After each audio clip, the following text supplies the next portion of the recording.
written by name Halal Sex and Intimacy. So if that is the reason why I have been invited to speak on this topic,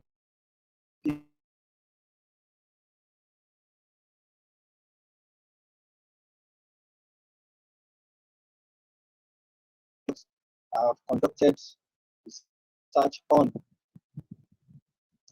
First of all, I would like to say that the genesis of that book is the fact that I was invited to deliver a talk on halal intimacy in Islam in a particular platform on WhatsApp. For a long time now, I've been one of the resource persons to some of the marriage counseling outfits on social media. And I've been trying my best to write on several areas of marriage using my knowledge of Islamic law.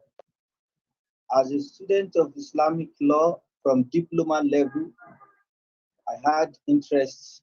I have interest in marriage, that is Islamic family law, and this interest was still with me when I was in the university. And as a boy who used to sit with elders, especially when they are resolving disputes relating to between men and women who are married to each other, I used to sit with them. So that interest has always been there to be a marriage counselor. So I hate to see husbands and wives fighting. I hate to see or hear about bad marriages. Fortunately, in our society today, there are a lot of broken homes. A lot of people are finding it difficult to practice Islam according to the Sunnah of the Prophet Sallallahu Alaihi Wasallam, especially as it relates to family matters and marriage matters. So we now find out that these days many homes are breaking. Some people will get married and within days, even there are people whose marriages are collapsing in a day. Specifically, my principal that I worked with in Abuja told me about a particular marriage that wasn't even up to 24 hours. That is how bad our situations are in the world. This situation is not peculiar to Muslims. Even the Christians are having their problems too. But the difference between us and the Christians is that the Christians are creating avenues to discuss about this matter. But we Muslims, we are nonchalant about this matter. In most of our mosques, you will find out that people will just pray and rush out of the mosque. Some people will not even remember to say their azkar. So we have now turned our places of worship to just mere place that we can just observe our salat and go out. Even when the imam is trying to preach, you see people not even respecting him, they go out of the masjid. Then another problem is that even those of us who are trying our best to attend mosque programs, we listen to lectures. Yes, our focus is always on Aqidah. We talked about the Sunnah of the Prophet Sallallahu Alaihi Wasallam. Many of us don't talk about akhlaq. Although Aqidah is the foundation of Islam. Without Aqidah, we cannot understand Islam. And that is why we are encouraging all Muslim organizations, including NASFAT, to always make sure the matter of Aqidah is paramount in their dawah, because this is what makes us true Muslims. But apart from Aqidah, we should focus on the Sunnah of the Prophet Sallallahu Alaihi Wasallam then we should focus on akhlaq, because this akhlaq has a lot to do to improve our marriages. So, but if you see the Christians in their churches, they have different kinds of gatherings that they do. One of them is the one that is set aside for marriage counseling. They talk about marriage issues. And they don't deceive themselves the way we Muslims deceive ourselves. The Christians, you find out that they talk about all these matters. So, and when we are talking about marriage, one of the most important ingredients of marriage, in fact, when the scholars describe the meaning of nikah, they trace it to sexual intercourse. So this shows that sexual intercourse is very important in marriage. When you remove sexual intercourse from marriage, it will be very difficult to have a marriage. Immediately after the launching of that book, I was invited to Radio Kwara to discuss a related topic. And the presenter asked a question that, is sex food? Is sex food? So people had the opportunity to call into that program. All of those who called into that program are unanimous on the point that sex is even more than food. And this unanimous opinion is not far-fetched. Even some of the scholars have said it, that yes, sex is more than food, because if a man or a woman who is married is not able to eat, or if a husband is starving the wife of sex, the woman doesn't have any other place where she can answer the call of nature in this regard. It is not possible for her to go to another man for sex. But if a woman is hungry, in fact, her family members can send her food. In fact, she can choose to beg. She can beg people so that they can give her money to eat. The same thing with a man. But is it possible to go and beg somebody to have sex with you? It is not. It is even an act of indecency. That is why Allah subhanahu wa ta'ala said in the Quran, وَلَا تَقْرَبُوا الزِّنَا, do not participate in unlawful sexual intercourse, whether fornication or adultery. إِنَّهُ كَانَ فَاحِشَةً وَسَاءَ سَبِيلًا. For indeed, it is a shameful deed.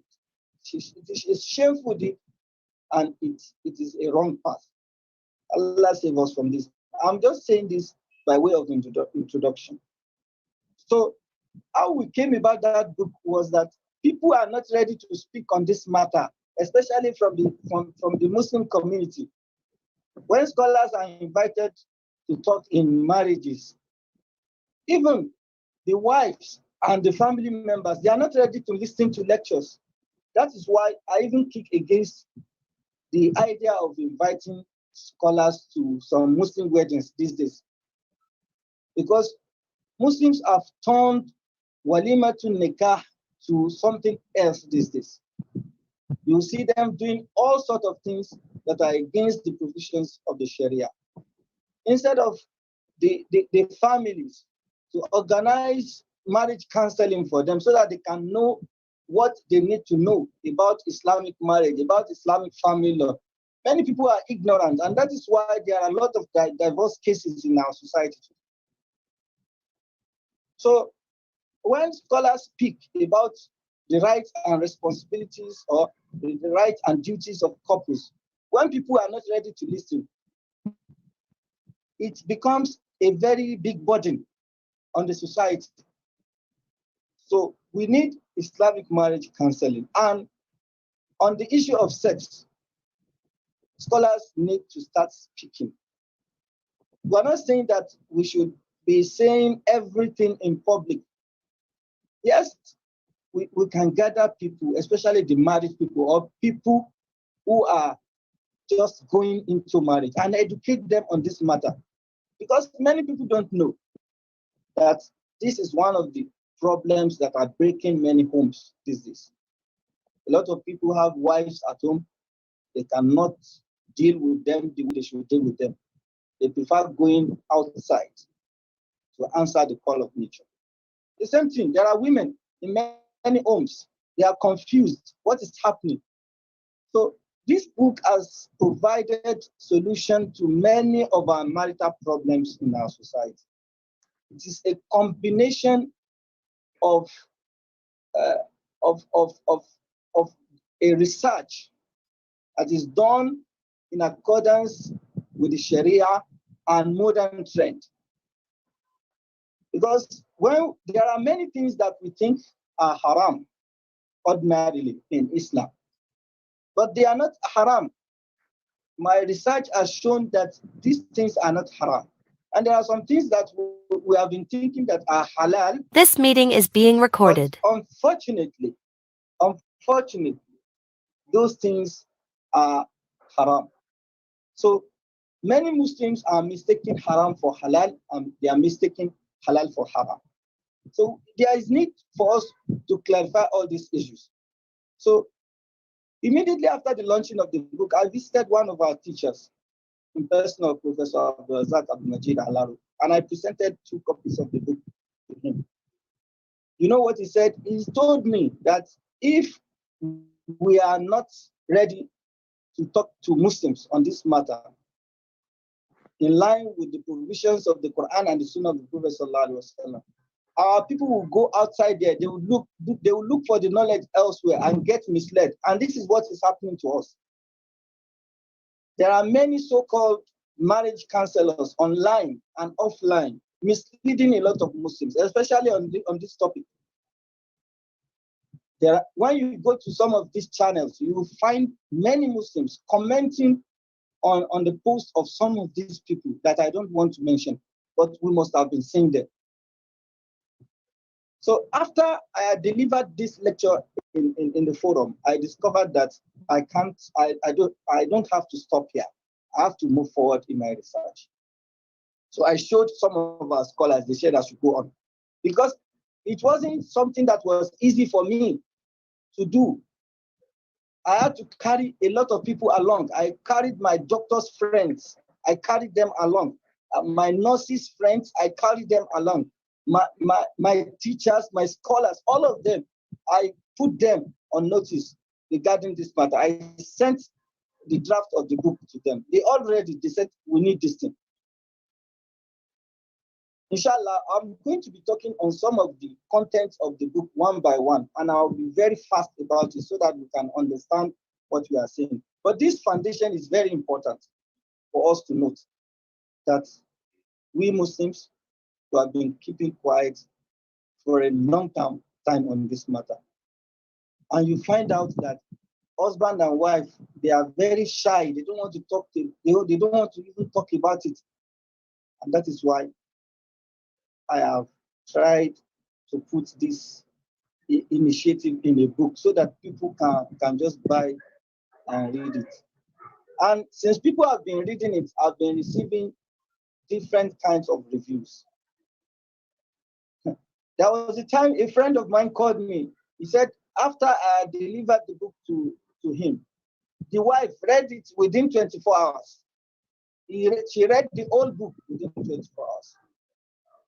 Some of my neighbors, they also came to me. They said, what they were thinking was that I'll just be preaching to them.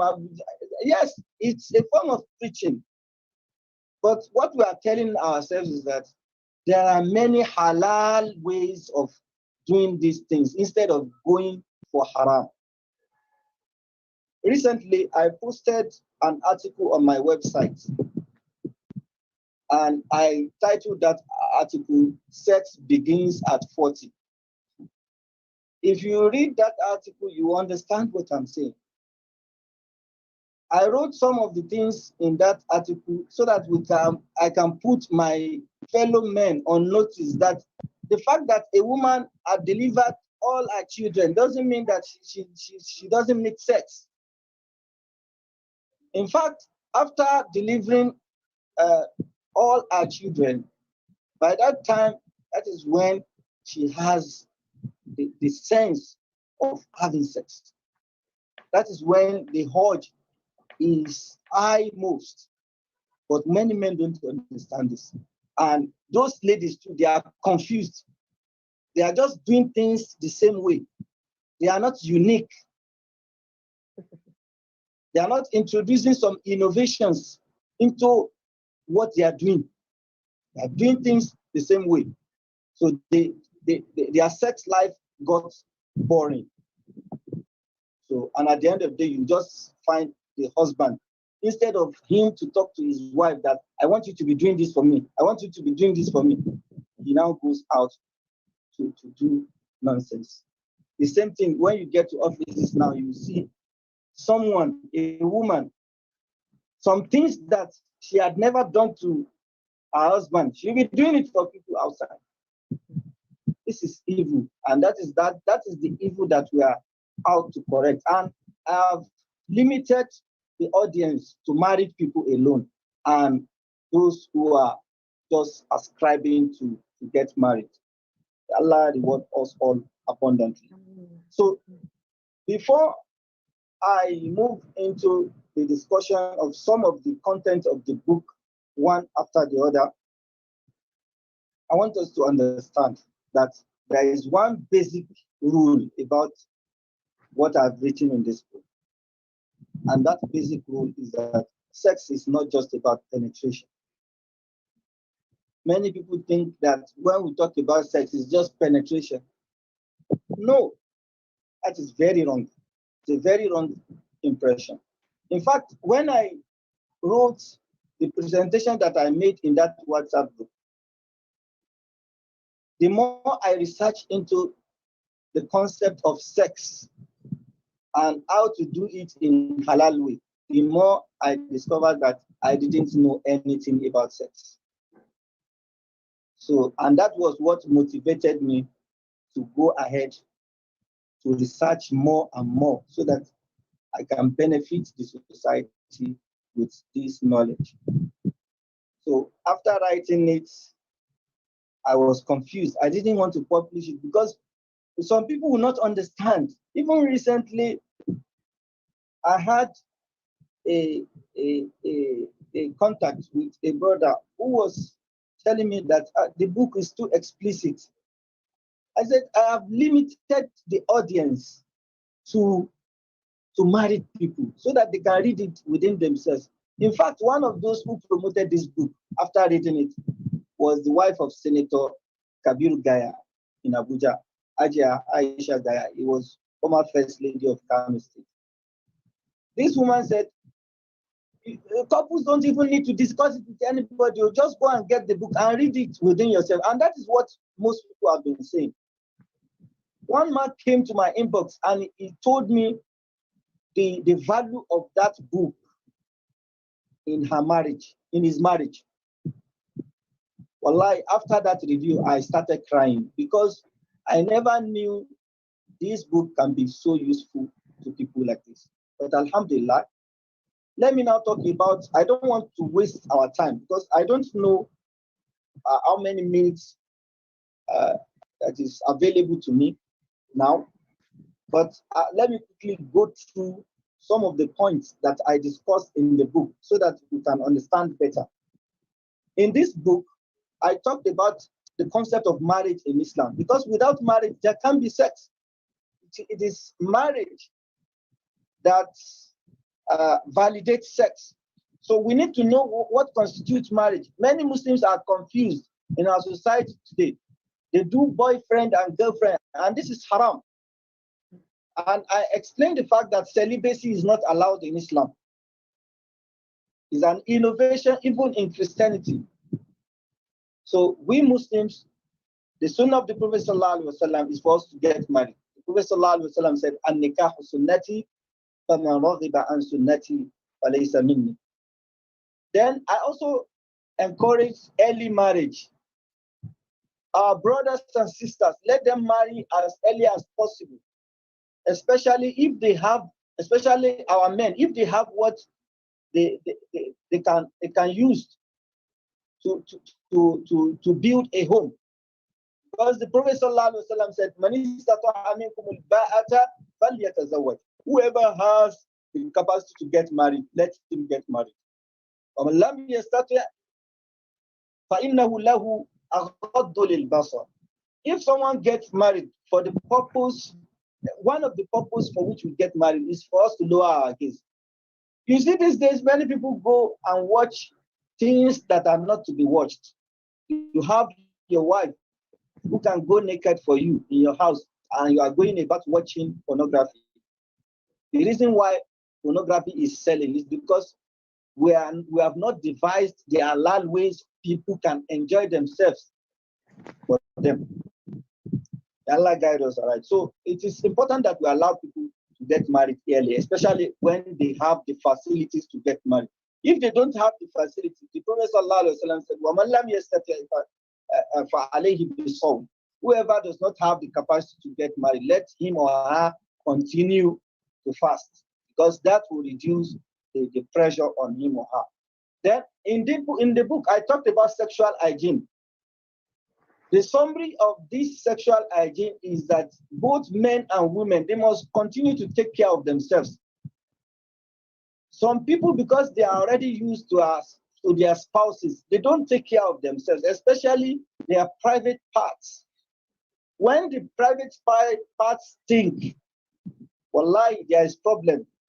The husband will not have interest in having sex, and the wife will not have interest in having sex. We need to be taking care of ourselves. I suggested that we should be taking our bath at least twice in a day.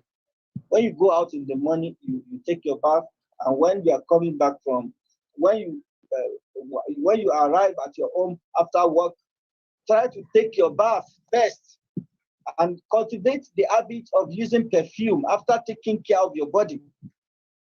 And the private parts should be taken care of very well. You have to pamper your private part, both man and woman. Wallahi, sometimes what would attract your husband or your wife towards you is how much you take care of your private part. You see some men, they can wear a boxer for a week. It is not advisable for a man to wear one boxer more than 24 hours. Even 24 hours is too much.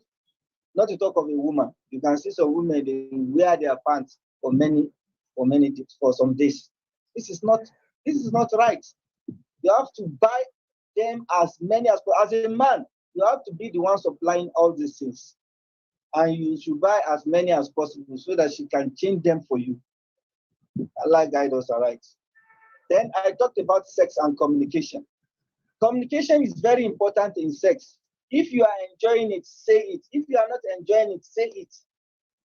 Yes, shyness is part of Islam. In fact, one of the characteristics of a true believer is shyness. But unfortunately, if shyness is used unnecessarily in the bedroom, the husband and wife will not enjoy themselves. You should be able to communicate with yourselves. If your husband has lost his performance for some time, talk to him.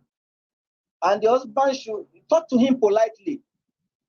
You should not frown your face while talking to him. Let him have that confidence that this is a problem that can be solved.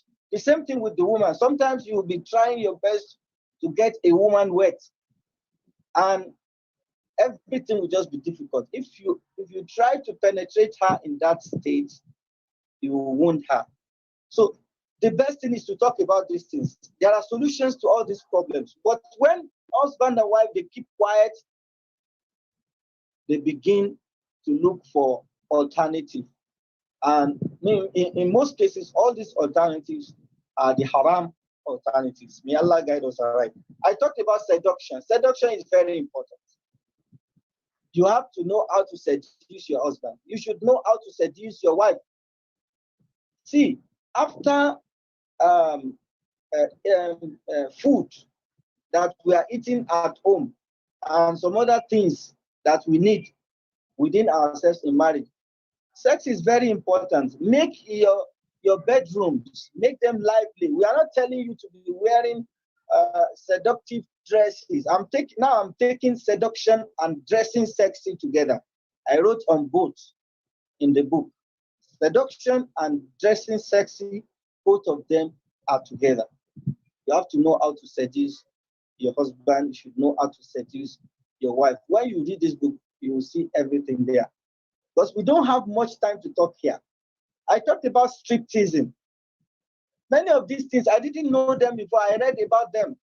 And I have to bring it to the notice of the Muslim Ummah so that we can use it to entertain ourselves in halal ways. Most men these days, what they do when they go to clubs is to watch women that are dancing naked. Instead of you doing that, can't your wife strip for you? Your wife can strip for you. It is halal. It is not wrong. You can also strip for your wife. There are some men and women, even when they are in their house, they will be hiding their private parts from their husband and wives. Why? What are you hiding? What are you hiding?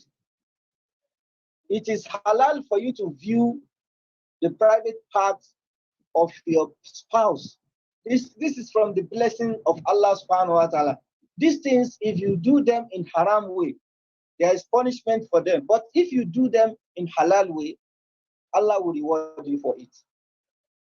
Then one of the ways by which couples can spice up their sex life is to be talking erotically. Erotic talk is very important. In fact, most of the scholars who have written on this subject in the past, they emphasized it. You talk to your husband, you talk to your wife erotically. Yes, some people call it talking raw. Yes, it is allowed. Generally, it is not allowed when you are speaking in public to talk raw. It's not allowed because Allah says, Ya ayyuhalladhina amanu taqullaha wa qulu qawlan sadida.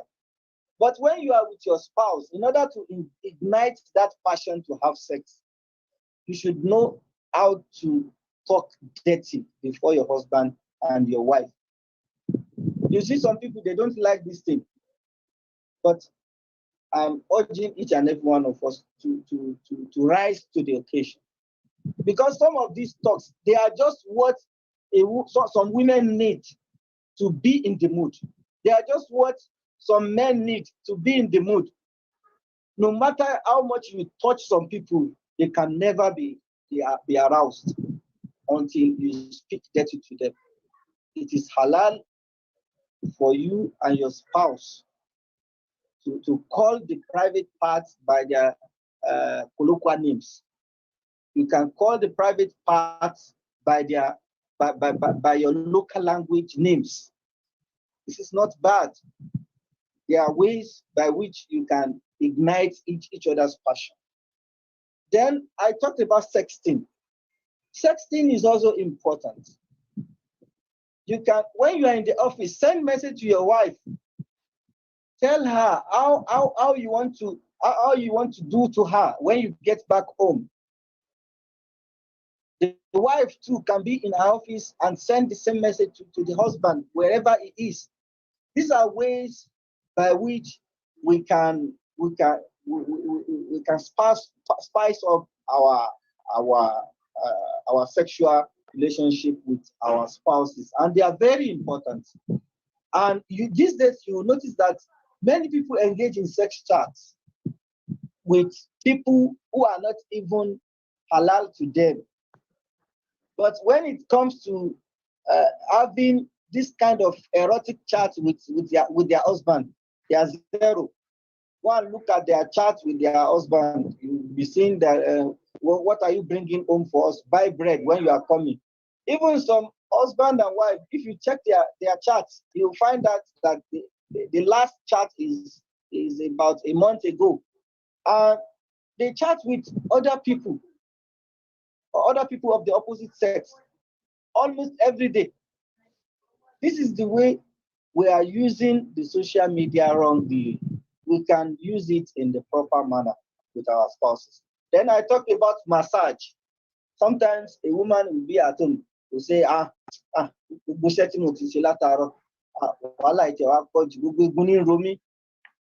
You should understand as a man, you should know what she's trying to say. She's just trying to tell you that she needs massage. You should volunteer to do it. When you are massaging a woman, there are products that you can use that will make the exercise a very fruitful one. When you move close to experts, they will tell you there are oils that you can use.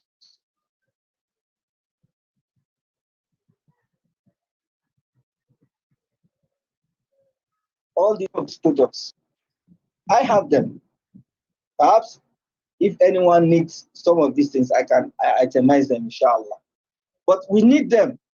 The lady will feel relaxed, even if it is the husband, the wife too can do it for him. But these days, you find out that many men and women, they go to spa.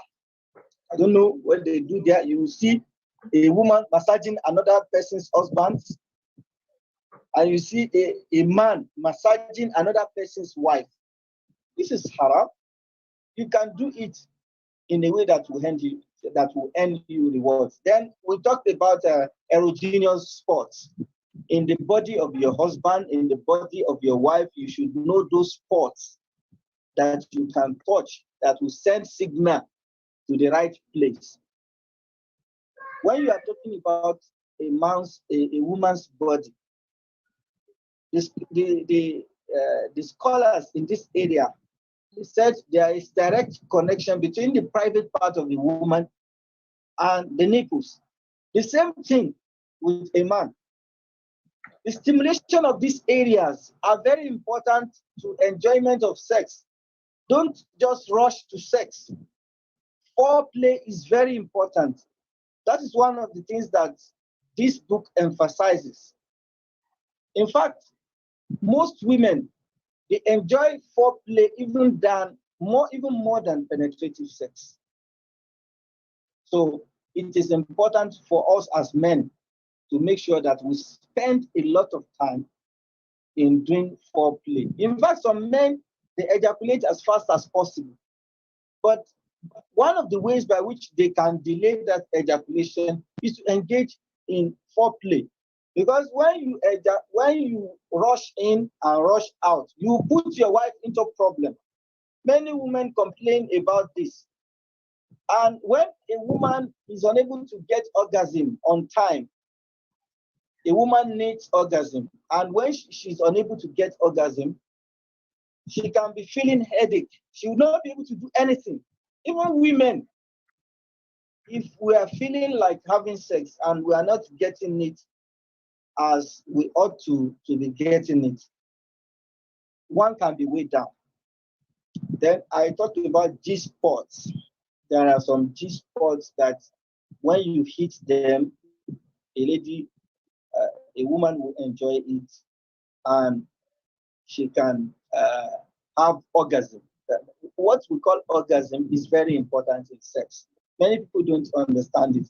And some women have never experienced this thing before in their life. And it is unfortunate. And they cannot tell their husbands.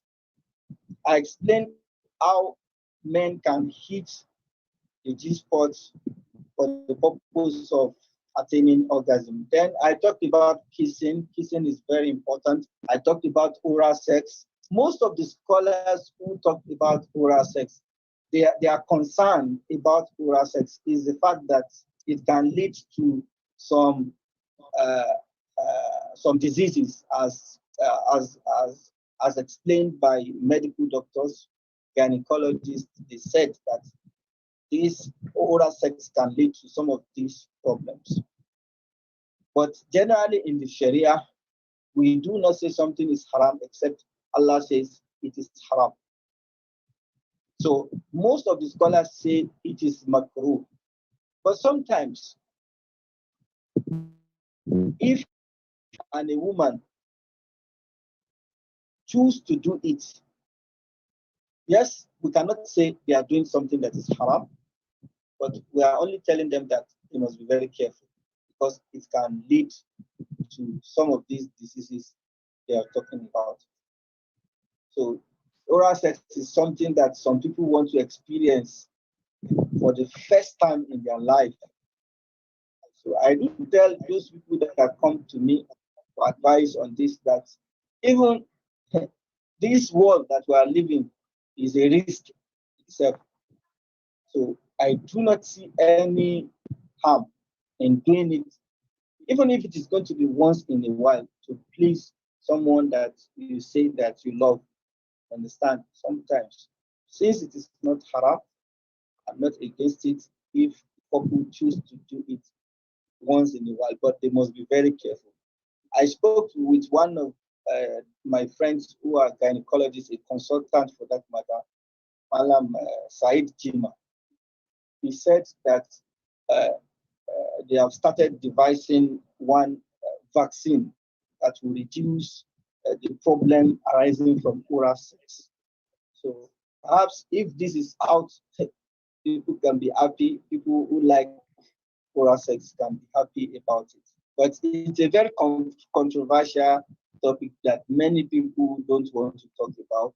But it is important that we know the position of Sharia on it. Then I talked about fingering. Many men don't understand, they don't know how to finger. I discussed it. And when we are talking about fingering, there is a particular place in a woman's private part that you have to be touching. If you are not touching that place, you are not doing anything. So, and that is why we are telling our women that they should try to communicate their men that particular area. Put his hand there so that he can know the particular area that you are meant to be touching. So may Allah guide us all right. Then I talked about hand job. This hand job is something that we can use to replace sex. If the wife is not fit for sex, whether as a result of the monthly cycle or she's not feeling fine, she can do this hand job for the husband so that the husband can cool his nerve. What is wrong under the Sharia, as we are going to be seeing later, is masturbation. Masturbation, when one is alone, is wrong in Islam. In fact, most of the scholars have declared it to be haram. A woman should not be alone touching herself, and a man should not be alone touching himself. So, but it is permitted in the Sharia for the woman to help the husband to cool his nerve by touching it till he comes. A man can also do this for the wife. This is the women's counterpart. I hope you can understand this. Then I talked about Masters and Johnsons. Masters and Johnson, these two persons are the first to research into human sexology after many years. So I gave them their credits. I criticized part of their works that are against the position of the Sharia. Then in the book, I did something that is very novel. I discussed sex styles and positions. Many people, even when discussing sex from the Sharia point of view, many people don't want to talk about sex styles and position. But I talked about it.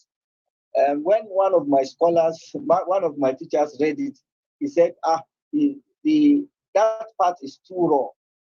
But in the following edition, in the second edition, in the second print of the book, I tried to tone down the, the, the explanation so that it would not be too raw. Then sex timing, I discussed sex timing.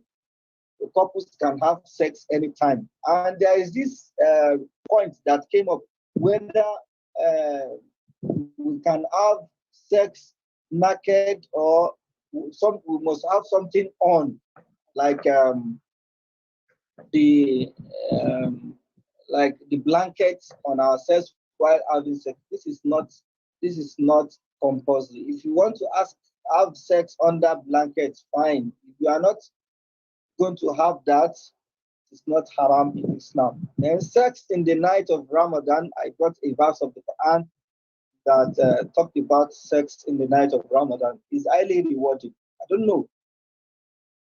People who are not married, they will suffer so much, especially in this period of cold. If that period of cold now even fall into the month of Ramadan, bachelors and spinsters, especially those that are ripe for marriage, they are really suffering. So that is why we are encouraging people to go and get married, because marriage is interesting. One of the things that makes marriage to be very interesting is this issue of sex. I talked about quickie. Yes, this quickie is a situation whereby the husband and wife, maybe they want to quickly go, they want to be going out or something. They just discover that, okay, I can quickly have this thing.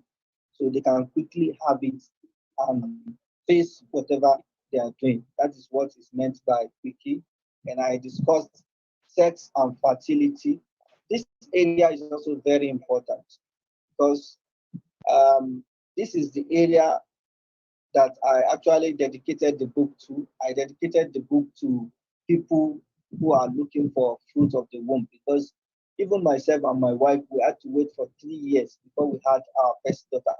So I know what we went through. So I try to advise people to be patient with their wives, to be patient with their husbands, especially the family members who do put pressure on the husband and wife if they are yet to get a child. So this is very important for us to understand. I use the case of our mother, Aisha radiallahu anha, as an example. Then I talked about sexual performance. Sexual performance is a very important topic in this book, because many people today, they are looking for sexual and sex enhancers. Many of these sex enhancers, they are dangerous. Like in the case of kayamata, we have, there is halal kayamata and there is haram kayamata. There is a kayamata that involves sihr, magic. We should not go into it because magic is haram. Magic is shirk. There are some women, they buy some beads that has sihr in them. They don't even feel comfortable when having sex because they'll be experiencing a kind of headache and some many discomforts. Then men too, they buy different kind of drugs. They use it. They'll be killing themselves slowly. If you want to overcome the problem of sexual performance, let me give you the solution. The first solution is for you to move away from masturbation, especially men. Move away from masturbation. Don't do masturbation again in your life. And stop watching pornography.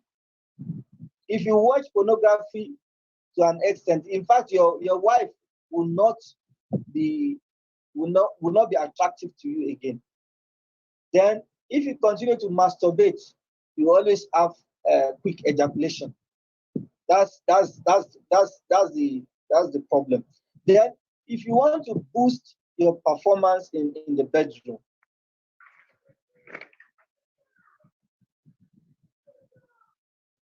move away. Do it for a month. Move away from carbonated drinks for at least a month. You will see your performance as a man. And you can be taking ginger, you can be taking black seed oil or black seed powder or seed. These are good things. Then be taking fruits almost every day, especially watermelon. Be taking banana. You can be taking dates. Some of these things, they have ways by which they improve our performance in the bedroom. I've condemned masturbation. I also discussed it as a separate chapter. I condemn pornography. I also discussed it as a separate chapter. Then sexual dysfunction in both men and women, how to treat them. I mentioned them. Then I discussed female genital mutilation and women, the effect of female genital mutilation. What Islam allows is female genital circumcision. Islam is against female genital mutilation. It's a situation whereby people who don't know how to handle the private part of a woman circumcise some of these children. They cause problem on them in the future. Allah guide us all right. Then problem of frigidity. You find a situation where a new couple, they will not have sex for months until they speak to some of us. Then we now teach them how to disvirgin their wives. which is very important. So, but if they are able to read some of these things in the book, they don't even need to speak with anybody. Then, how to boost libido, I've said it. Then I discussed something, show killers, show killers. So there are some things that can kill your sex life completely. Let me just mention one of them, not to take much of our time, is your children. Your children can kill your sex life. There are some women, they just focus their attention on their children. They don't care about the husband. Once they begin to have children, they will kill the sex life of their husband, and this is very bad. You don't allow your children to come in between you and your sex life. Before, if you want to have sex together, if you want to be having sex together, make sure that your children are asleep. Get them to sleep very well. And sometimes you can take them to the mother-in-law or father-in-law. Just take them to somewhere and allow yourself and your spouse to have free hand to operate in the whole house. In this situation, you can have sex anywhere. It is not haram to have sex in the kitchen. It's not haram to have sex in the toilet. It is not haram to have sex in the open room. You can do this. This is allowed. But you have to be very careful. The children must not be around. Then I talked about love there is love in sharing. This relates to people who are in polygyny. I also talked about size issue. There are some people they look at their breasts, they look at their private part. They say that this thing is too small. All of these things, they are because people watch pornography. They see some wide sizes.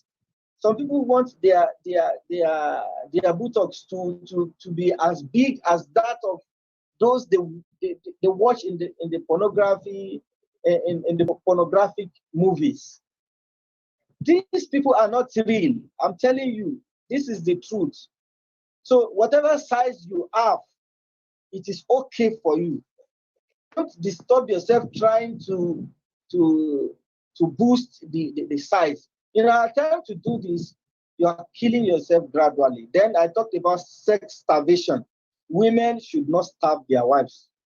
If a man calls a woman to bed and she refuses and she does not have any genuine reason for it, Allah, the angels will be cursing that woman till that morning. Then I talked about orgasm as a topic its own. I had already mentioned it earlier. How do we attain orgasm? I mentioned it also in the sex styles and positions so that we can know the kind of sex styles that we can be using for our wives if we want them to have orgasm. Then I talked about cuddling.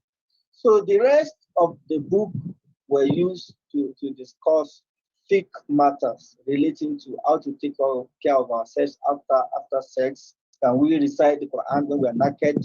Can we even be listening to the Quran when we are having sex? All of these issues. How to take our ghusl, janaba, and how to purify ourselves even with tayammum and so on. And that is how far I can go on this topic here because what I'm just here to do is just to do the summary. If anyone wants to understand this topic better, that person should just endeavor to get a copy of the book and read for benefit. May Allah make this effort of me to be a sincere effort before Him, and may Allah reward me and all those who participated in the making of the book. May Allah reward all of them with good. And very soon, inshallah, the book is going into the international community. I've just gotten a contract with one of the international publishers. The book will be published in at least 17 countries very soon, inshallah. So this shows how important the book is to the Ummah. So finally, I want to advise NASFAT as a group to please make sure that they ensure that all their activities are in line with the Sunnah of the Prophet Sallallahu Alaihi Wasallam. We Muslims, we are one, but one thing that is dividing us is lack of strict adherence to the Sunnah of the Prophet Sallallahu Alaihi Wasallam.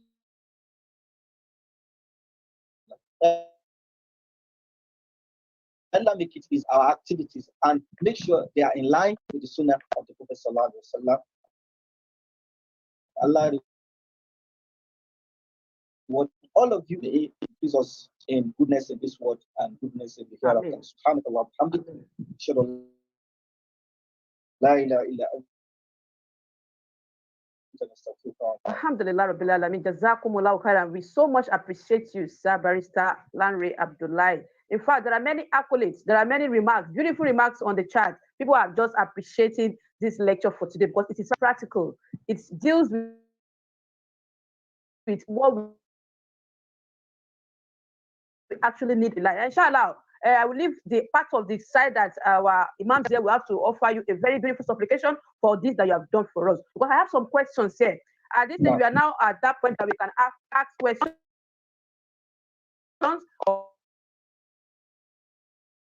or sending out here. One, sir, it says, how the book, your book, how do one get it? How can one get the book?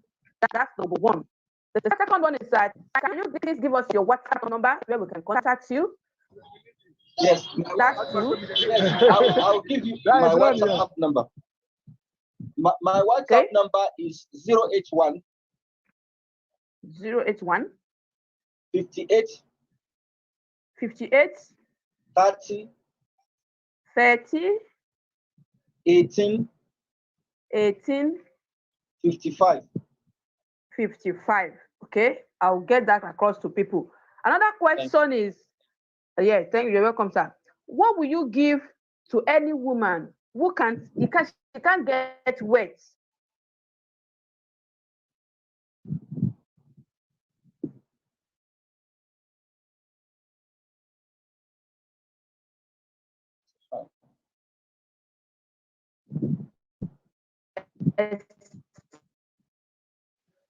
Alaikum.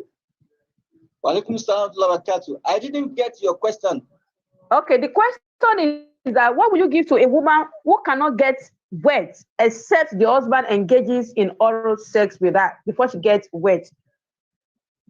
Yes, I think I've mentioned that in the when I was discussing oral sex. I mentioned the fact that oral sex is a very controversial topic, and I've been very careful in making categorical statements about it. Even when I was discussing it in the book, I didn't really make some categorical statements. But what I'm saying is that this issue of oral sex has been causing problems in marriages. So I think the best way by which we can go is that we should take care of ourselves very well. Some people, they are very dirty, they don't clean properly. And this is where the problem is. If a man or a woman's sexual hygiene is very good, even nobody will tell him or her to engage in oral sex. Sometimes in sex, you get crazy to the extent that you wouldn't know what you are doing. You just find yourself doing some things that that you wouldn't ordinarily do, and that is sex. That is sex for you. So the major point here is that we should take proper care of our private parts. Perhaps there are products that one can be using that will reduce the tendency of the dangers, that the medical dangers resulting from oral sex. Yes, I have that knowledge. I have been approached by many people that without oral sex, some women don't get wet. So perhaps once in a while they can be doing it, but they need to be very careful. I cannot guarantee the safety of that because the medical experts have spoken about it. In fact, they talked about cancer. But like I said earlier, the word itself is a risk. It's something that some people are dreaming to witness in their life, at least for the first time. So I don't know. I hope you Thank you get very my much, sir. answer. Yes, yes. Another question is this. Say, what will you say to a wife who has been married for 16 years? She's the one that dictates when to have sex in the marriage. When the husband wants it, she doesn't give it to him. But when she feels she wants sex, she wants the husband to give it. That's number one. The second one is, can you please explain briefly the bad effect of around sex, especially for our youth? Assalamu alaikum, Yes. sir. Now, wa alaikum salam wa barakatuh. On the case of a woman who is starving her husband of sex, or a man who is starving his wife of sex, it's in two ways. We have Mm, cases of many men starving their wives, and we have cases of many women starving their husband. It is only when they want it. I discussed it in the book. It's only when they need it that they want to have it. But when the other person needs it, they give some sort of excuses. It's because they don't understand Islam. If they mm, understand Islam very well, they will not do that, because the danger in doing it is just too severe, mm, especially for a woman. A woman should not push her husband out to go and start having sex with another person, because once the starvation is getting out of hand, some people are pushed to go and start committing zina. Although there is no justification for zina, but sex starvation can lead to zina. So we must move away from it. A woman should be ready for her husband for any time the husband is ready to have sex with her, except she's not feeling fine, or she's going through the monthly cycle. But I don't know what is wrong with some women these days. In fact, some men too. So may Allah guide us, all right. As for our young people, our teenagers, yes, we have a forum that I operate for our teenagers these days, our young men and women. Part of what we have discussed in that forum is the evil of zina. Wallahi, we have to make ourselves to understand the evil of zina. We should know the gravity of the offense of zina. For instance, in the Quran, Surah An-Nur, Allah subhanahu wa ta'ala said, الزانيات والزاني فاجلدوا كل واحدة منهما مئة جلدة. If a man or a woman who has not been married has sexual intercourse with the opposite sex, the punishment is 100 lashes. Only Allah mm. knows how many 100 lashes some people have committed. Just because we are not applying the rule of Sharia in Nigeria doesn't mean that we should be doing whatever we like. The same thing, adultery. The punishment for the offense of adultery under the Sharia is stoning to death. If we know the gravity of these punishments, it will make us to move away from them. Then zina has many bad effects. Inshallah, maybe one of these days we can let on the evil of zina, so that we can specifically fix this lecture for our teenagers or our young people, so that they can move away from it. But we parents, we have a lot to do. Some of these parents, they are the ones who are making this haram relationship look as if they are something that are permissible. Your child, your female child comes to your house with a male friend, and you condone it. This is wrong. Your male child too should not be moving with all this free mixing. They have their ways of leading young people into unlawful sexual intercourse. Allah save us from it. And it has become something like pure water in our society. We don't count it to be anything again. A lot of evils are befalling us because of it. Allah guide us, all right. Allow mommy, allow mommy. The questions are just coming in, but I'll try and put them together. One, is it permissible for spouses to watch blue film so as to enhance or learn more about sex? That's one. Another one is there any adverse effect if a man or a woman is engaged in so much sex? Now, Then the thank you third very one much. is you Let, made let, let me be mention. taking them one by one. Let me be taking them Okay. one by so that I wouldn't forget. All right, sir. No, it is not allowed in the Sharia to be watching pornography. It is not allowed. In fact, we cannot watch it to learn about sex. The reason why I've written this book and I've made it to be explicit to a certain extent is for us to move away from pornography. The intention is to drive us completely away from pornography. I can tell you for free that if you read this book, in fact, if you don't like sex before, you will like it. I've put my words in such a way that many of us will have interest in sex if we read this book. So we don't need pornography. I hope we understand. Although there are Yes, some, sir. there are some video um, figures that one can use to learn some of these things, but they are not in form of pornography because pornography involves the viewing of another person's uh, aura. I hope you get it.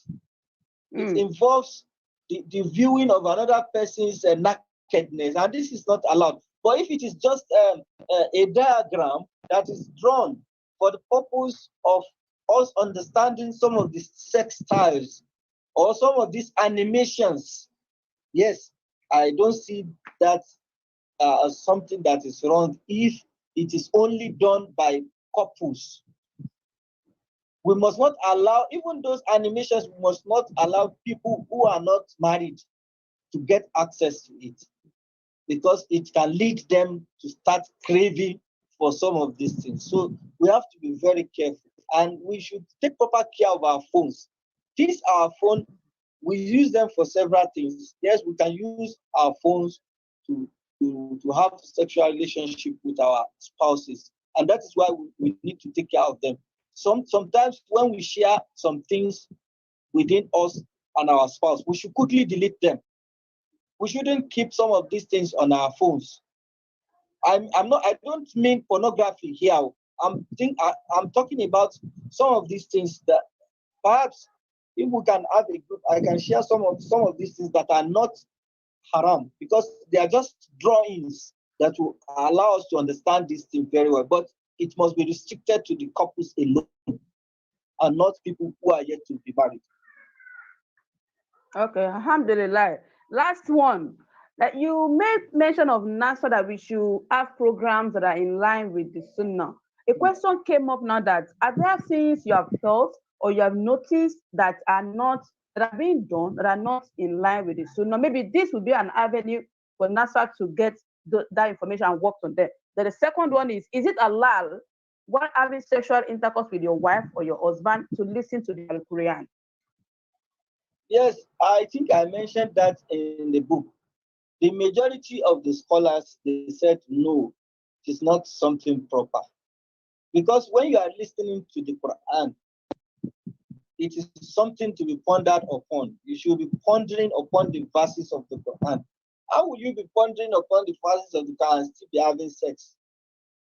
They do not correlate.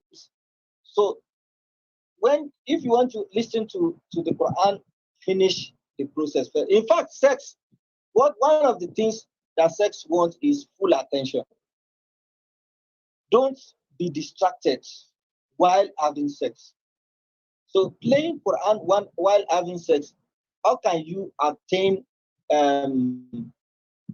attain the kind of piety that Allah Subhanahu wa Taala wants us to attain from listening to Quran while having sex? No, it doesn't even make sense. So what we can replace that with is perhaps some nasheed that are not with musical instruments. Maybe just poems. You know, music in Islam is we should something that has the beats, something that has all some of these musical instruments. But if it is just nasheed, you know, some of these nasheed, they know there are ways by which people do it that it doesn't contain all these sounds. So if we use those ones, there's no problem. We hope that that will not be haram. Then relating to NASFAT activities, wallahi, I'm saying this Yes. from the bottom of my heart. In fact, when I was invited for this lecture, I hope this is an avenue for me to correct some of the impressions that many people have about NASFAT out there. In fact, I had written some articles on some of the activities of NASFAT, especially as it relates to um, doing Nawafil on the eve of January 1st and on the eve of Muharram 1st. This activity has no basis in the Sunnah of the Prophet Sallallahu Alaihi Wasallam. I'm saying this respectfully, in the sense that we need to correct some of these impressions that people have about NASFAT. NASFAT is a very big organization that has membership even outside the country. So we should be observing all of this, and we should make sure that we are following global standards. In fact, I've written a book, and that book, inshallah, will be published next month. In this book, I mentioned some of these activities there. Perhaps when the book is out, I can send a copy to the management of NASFAT. Perhaps I can be one of the instruments of change in this regard, because bid'ah is a big thing in Islam. But most people, we don't count bid'ah to be anything these days. The Prophet Sallallahu Alaihi Wasallam said, وَكُلُّ بِدْعَةٍ وَكُلَّ بِدْعَةٍ ضَلَالَةٍ وَكُلَّ ضَلَالَةٍ. That every form of innovation in the act of worship is misguidance, and every misguidance is hellfire. Allah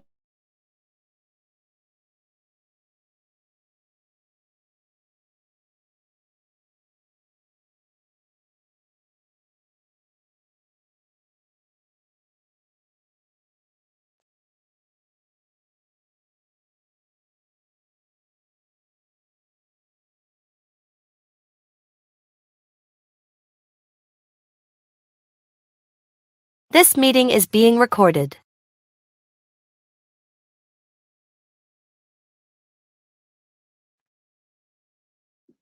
is commendable, but we need to give some of these books to scholars who are upon the understanding of the Sunnah of the Prophet Sallallahu Alaihi Wasallam. When they look at them, we can build it in a way that it will contain verifiable and authentic adhkar of the Prophet Sallallahu Alaihi Wasallam, that people can be chanting, they will understand it.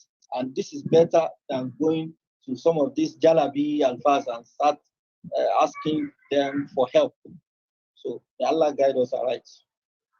Alama, I mean, Jazakumullah khairan. Thank God I asked that question because even now, as we speak, NASFA does not support having a night vigil for 31st to 1st for the Gregorian calendar.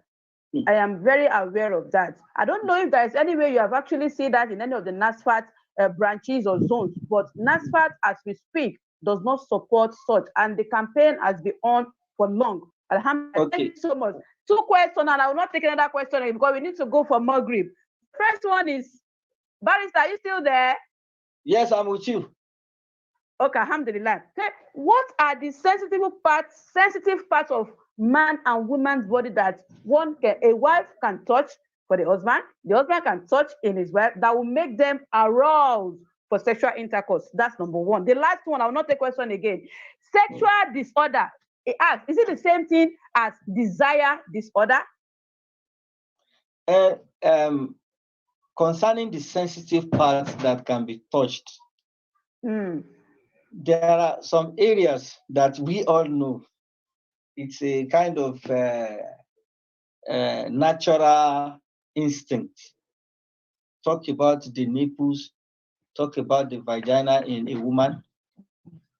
So those two are constant. Then there are areas like uh,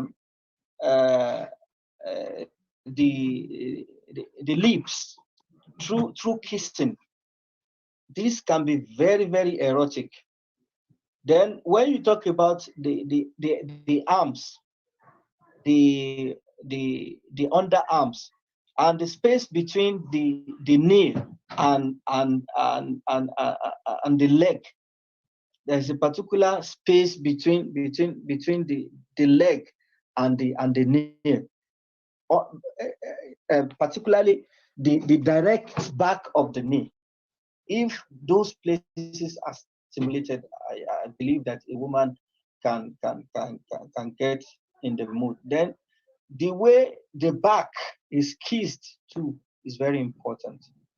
And one of the things that gets some women in the mood is spanking. When you talk about spanking of the buttock, it is also applicable to men too.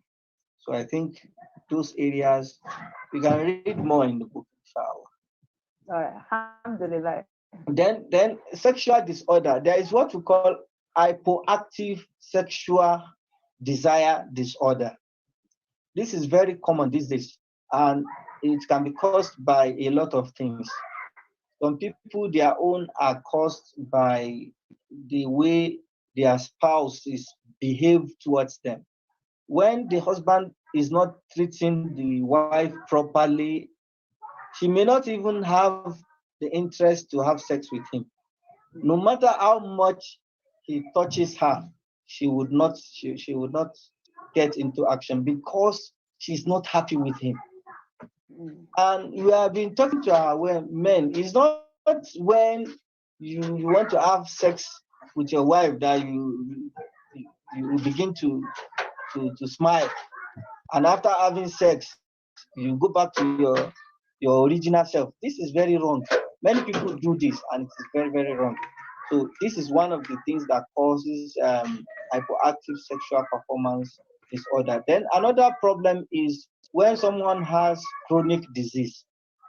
So people with diabetes, people with stroke, people with, these things are these things happen. Maybe the wife is still sexually active, but the husband is going through some of these chronic diseases. Obviously, the husband cannot have sex with her. But what we are saying is that there are ways the husband can help the wife so that the equation can be balanced. For instance, the husband can help the wife with the fingers, and everything will be okay. I hope you understand. Yes, So some of these things are very important. So some men, they don't even think about it, that the woman will be feeling somehow, and the woman will also talk. So, but if both of them read this part of the book, they come back to their senses that so this is what we have been missing. You will now see that many men and women behind closed doors, they are fond of masturbating, and this can lead to some other things. And you see that some women, they are glued to something we call dildo. Many of the women, sex toys. That is why some of these things are selling in our world. And the scholars on this that it is not proper. It is not proper to use sex toys, except the woman is on the verge of committing illegal sexual intercourse. But if that is the case, the husband should help her. That is the best method to solve the problem. Allah guide us. For other questions, because of time, we will not want to take more questions. You can get to Barrister Abdullahi Lanre on its WhatsApp number 081 58301855. please get in touch with him and talk more about that. At this juncture, I want to call on the Chief Missioner of NASFAT. If our Imam is on ground, our father, Sheikh Imam Maruf Abdulaziz Onike, to number 4, you have 2 things to do for us, sir. Number 1, help us appreciate our lecturer with prayers and also for the closing dua. Bismillah, sir. صلوا على نبي الكريم Sallallahu alayhi wa sallam. اللهم صل على محمد وسلم. الحمد لله الذي بنعمته تتم الصالحات وبعفوه تكبر الذنوب والسيئات وبكرمه تكبر القربان والخطايا وبلطفه تستر العيوب والزلات والذي يديك وبك أمات وحيا حدا ورسدا منا وحتا نعمده ونستعين به ونستغفره ونتوكل عليه من يهد الله فلا مضل له ومن يضلل فلن تجد له وليا مرشدا نشهد أن لا إله إلا الله وحده لا شريك له إقرارا لربوبيته وإرغاما لمن جحد به وكفر وصلى الله على سيدنا محمد وعلى آله وصحبه وسلم تسليما كثيرا دائما أبدا إلى يوم الدين. ربنا الله ونعم الوكيل نعم المولى ونعم النصير. We thank Almighty Allah. We praise Almighty Allah. We appreciate Him for giving us the opportunity of today. Because time is fast spent, my reaction will not be lengthy. First and foremost, I want to appreciate our barrister. This is one of the things that Nasrat is doing that we regard as media. And for the sake of clarification, because the Prophet says, Man kana human billah wal yawmil akhir wal yukrim daifa. Whoever believes in Allah and the last day, to honor his guest. We may need to interact with the barrister to educate him some of the activities of Nasrullah al-Party. Nasrat will never get involved in any condemnable media. People don't understand the word media, and that is why there have been misconception. What you are doing now, the webinar you are doing is a form of media. The Quranic commission we organize is a form of media. Binding of the Quran into a book is a form of media. A lot of things like that. There are some media that are commendable, and not that will not do any media that is condemnable. According to society, that has a mission to develop an enlightened Muslim society, nurture with understanding of Islam, for the development and welfare of mankind. And society can boast of over 1,000 missionaries. And we have associate professors, degree holders, master degree holders among them. And some of them can, virtually all of them cannot close their eyes when the society seems to be doing something that wrong corner to Quran and Sunnah. Nasrat will continue to abide by the dictate of Quran and Sunnah, because that's what we stand on. Inshallah, we have the thing of interacting with barrister to let him know more about Nasrullah al-Fati. Nasrullah al-Fati is built and it stands on prayer, knowledge, and da'wah. And we have been doing that in the last 27 years. Society was formed to educate Muslims on fundamentals, principles, and values of Islam. And whatever runs contrary to Quran and Sunnah will not move near it. If there's an area that you think you are doing that is bad, that we are still practicing, we are open to correction and draw our attention to it.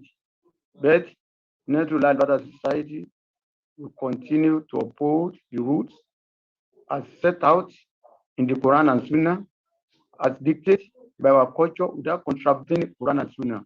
Organizing the webinar is not known to our talking about sexual issues. It's not known to our forefathers.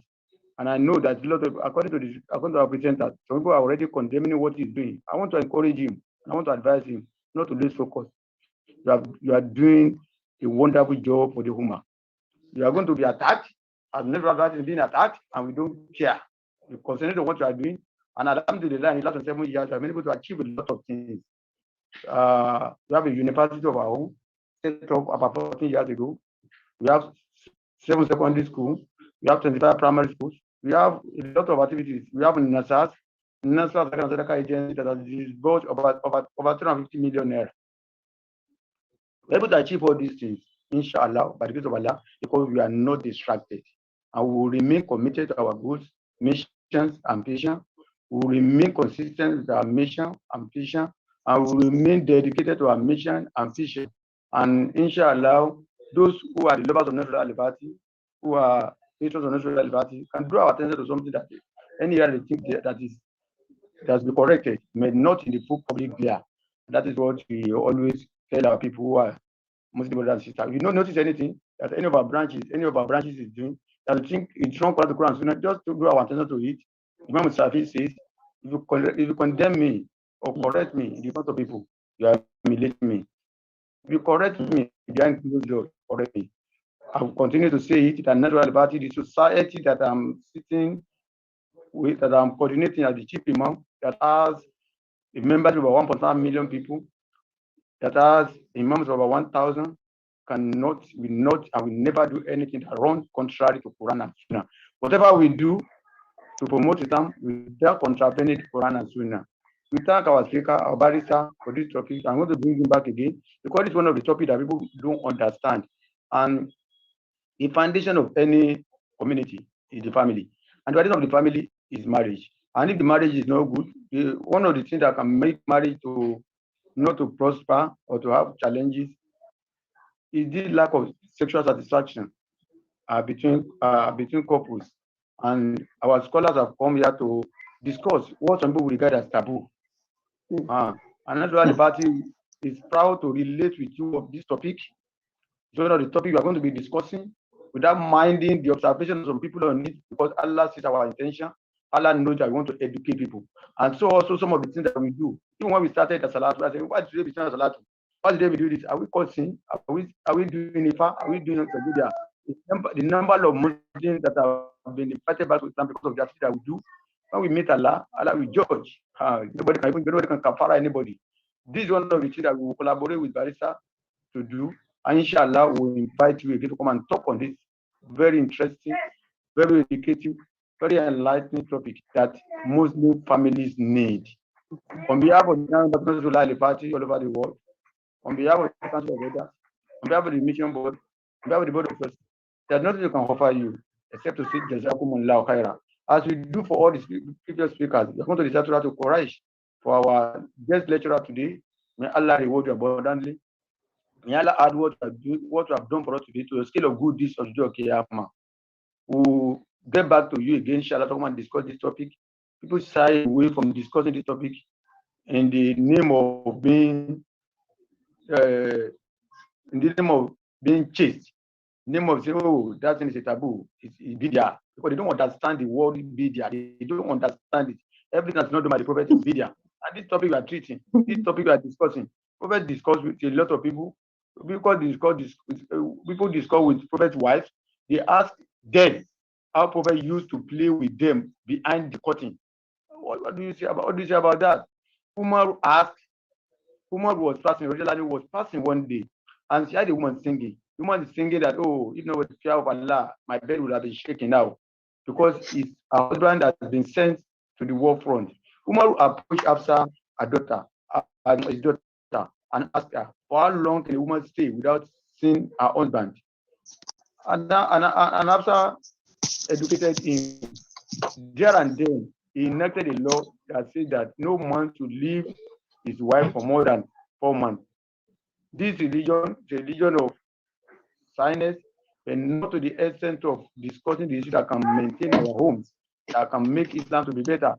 We are going to try to correct for our brothers. Continue doing what we are doing. We are going to get condemnation here and there. That is the challenge with anything that has to do with change. And that's what the party stands for. We do changes without contravening Quran and Sunnah. Inshallah, we continue to be on our to continue to maintain that path. Inshallah. Let's recite to Quraysh for our barista. May Allah reward him abundantly. May Allah add him to a scale of good on Joe Kiyama. I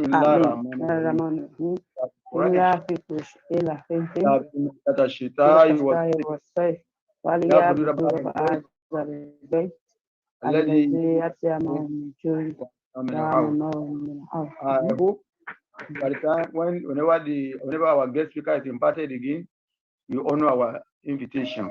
What we are doing is to promote Islam, What we are doing is to make Islam attractive to the Ummah. What we are doing is to educate Muslims on some of the fundamentals of Islam. What we are doing is to empower Muslims. What we are doing is to promote dawah. And inshallah, we have decided and we have set up the process of doing this without contravening the Quran and Sunnah, inshallah. May Allah be with all of us. I commend the organizers of this webinar led by Namolagunju. I commend and I appreciate our MC. May Allah reward abundantly. And I commend all those who have been part of this program. May Allah reward you. Sorry, my reaction has been a bit harsh, but you just have to clear some misconceptions that people have about Nasfat without any apology to people. You continue to do what you are doing, in as much as you know that we won't run contrary to Quran and Sunnah. I'm a Sharia person. I'm a Sharia person. I'm a registered Sharia advisor. And we know that I don't contrary to Quran and Sunnah. And we are guided, we are educated by the teachings of Allah, by the teachings of our noble Prophet Muhammad sallallahu alaihi wasallam. May Allah continue to put the right. Nobody is perfect. Allah only Allah is the only one that knows who's pure. Nobody is pure. Nobody is pure. Nobody can claim to know it all. Nobody can claim to be practicing excellence Islam. Nobody. Nobody. All of us will continue to grow, continue to develop ourselves, and continue to increase in faith and taqwa. اللهم تمتعنا بدعائك وتنا بإجابتك وكدعونك كما أمرتنا وأجبنا كما وعدتنا يا ذا الجلال والإكرام إنك لا تخلف الميعاد. اللهم اغفرنا من الشقاء إلى السعادة ومن الفقر إلى الغنى من الضلال إلى الهدى من البدعة إلى السنة ولا حول ولا قوة إلا بالله العظيم. اللهم اجعلنا ممن دعاك فأجبته وتكبرك فغفرته واستنصرك فنصرته واستهداك وتوكل عليك وكفرته وتاب إليك وقبلك وصلت واتيته يا عزيز يا غفار يا رب العالمين. ربنا آتنا في الدنيا حسنة وفي الآخرة حسنة وقنا عذاب النار. توفنا مسلمين والكنا بالصالحين. اللهم ارزقنا كما رزقنا. اللهم علمنا لما علمنا. اللهم اهدنا لما هدينا. اللهم عافينا لما عافينا. اللهم اغفر لنا لما رحمنا لما رحمنا. اللهم اسقنا لما اللهم اسقنا اللهم اجعل خير كلامنا من الدنيا سعادة لا اله الا الله محمد رسول الله صلى الله عليه وسلم. سبحان ربك رب العزة عما يصفون وسلام على المرسلين والحمد لله رب العالمين. Amen. Jazakumullah khairan, sir. Barrister Abdul-Lateef Lanre Abdullahi, we thank you so much. We appreciate you. Finally, I'll call on Imam Uthman and Nima Shaun, the National Dawah Officer, and the Secretary Mission Board to give the vote of thanks so that we can wrap up this program for today. It is time for Salat Maghrib. Bismillah, Uthman. Imam Uthman and Nima Shaun. Assalamu alaikum wa rahmatullahi wa barakatuh. Wa alaikum assalam wa rahmatullahi wa barakatuh. I think we should take our Chief Missioner's talk and submission and prayers. Okay. He has said the vote of thanks. But Jazakumullah khairan to our brothers, to our brother that has given us the lecture. I also thank all of us that we have been able to join this webinar. I also thank in advance those that will be watching it later via YouTube or Facebook. Assalamu alaikum wa rahmatullahi wa barakatuh. Wa alaikum assalam wa rahmatullahi wa barakatuh. Alhamdulillah. Sorry. I think I especially need to thank our moderator for today. May Allah reward you handsomely. Thank you very much, sir. I'm very grateful, sir. Alhamdulillah. I mean, now we are coming to Allah. In NASA, we'll be bringing up another interesting topic that will be very, very beneficial to all humanity. Just keep a day with us every week, and we shall be more enlightened. Thank you